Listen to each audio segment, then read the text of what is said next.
महाराष्ट्राचे आराध्य दैवत छत्रपती शिवाजी महाराज यांच्या काळामध्ये नाणी कशी होती, त्यावेळेस नेमकं काय चलनामध्ये होतं, शिवाजी महाराजांचा राज्याभिषेक झाला तेव्हा कुठल्या प्रकारचे होण होते, हे सगळं जे आहे ते जाणून घेण्याचं सगळ्यांना आतुरता आहे।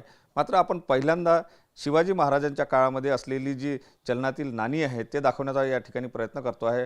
या ठिकाणी जर आपण बघितलं तर ही सगळी जी नाणी आहे ती त्या काळामध्ये शिवाजी महाराजांच्या काळात चलनामध्ये होती आणि हीच नाणी जी आहे त्याचा संग्रह नागपूरचे अशोक सिंग ठाकूर यांनी केलेला आहे।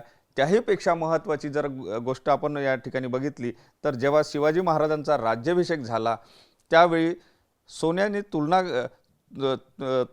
त्या ठिकाणी करण्यात आलेली होती आणि त्या तुलेमध्ये एकीकडे सोनं होतं आणि त्या सोन्यापासून अशा प्रकारचे होण बनवण्यात आलेले होते जे काहीच आता उपलब्ध आहे, कारण औरंगजेबाच्या काळानंतर ते काही नष्ट झाले असेही सांगितलं जातं। मात्र त्यापैकीच एक जो आहे तो नागपूरचे अशोक सिंग ठाकूर यांच्याकडे आहे। सर, हा होण अतिशय महत्त्वाचा, कारण याला शिवाजी महाराजांचा स्पर्श झालेला आहे आणि तुमच्याकडे आला, कसा हा इतिहास आहे, एकंदर काय सांगाल? ही जे नाणी आहे याला होण म्हणतात आणि ही नाणी जी आहे ती राज्य अभिषेकसाठी मिंट केली आहे। ही नाणी यांची विशेषता आहे की हे 2.90 ग्रामची आहे आणि यांच्या अग्रभागावर श्री राजाशिव आणि पृष्ठभागावर श्री छत्रपती असे लिहिलेलं आहे। ही नाणी रायगडावरील त्याच्या टकसाल, जे रायगडवरील टकसाल होती त्यामध्ये हे मिंट केलेली आहे। नंतर शिवाजी महाराजांच्या नंतर आणि संभाजी महाराजांच्या नंतर औरंगजेब जीवित होता आणि औरंगजेबने ही नाणी पूर्ण मेल्ट करून टाकली, म्हणून ही नाणी फारच दुर्मिळ झाली आहे।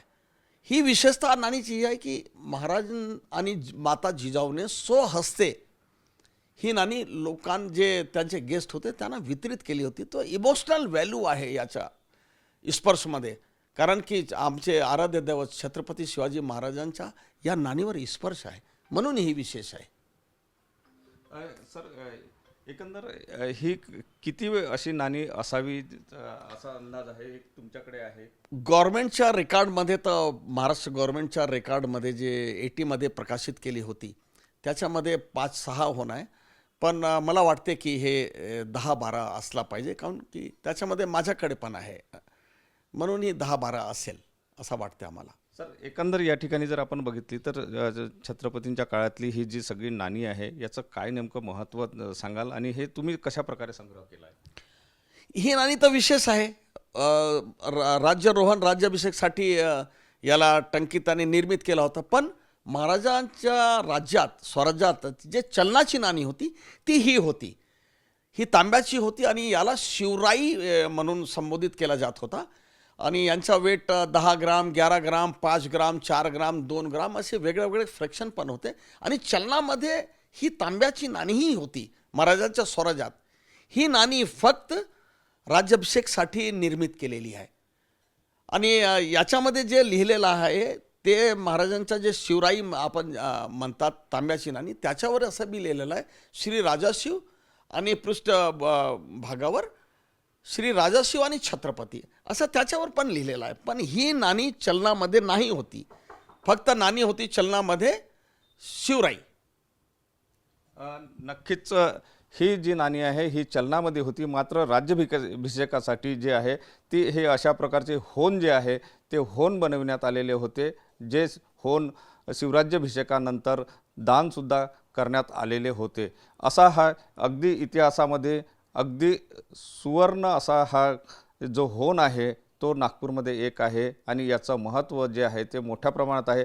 हा होण दरवर्षी रायगडावर अशोक सिंग ठाकूर हे घेऊन जातात, त्या ठिकाणी लोक याला स्पर्शसुद्धा करतात आणि याचं एक वेगळं आकर्षण असल्याचं पाहायला मिळते आहे। कॅमेरामन साईसह सुनील ढगे, TV9 मराठी, नागपूर।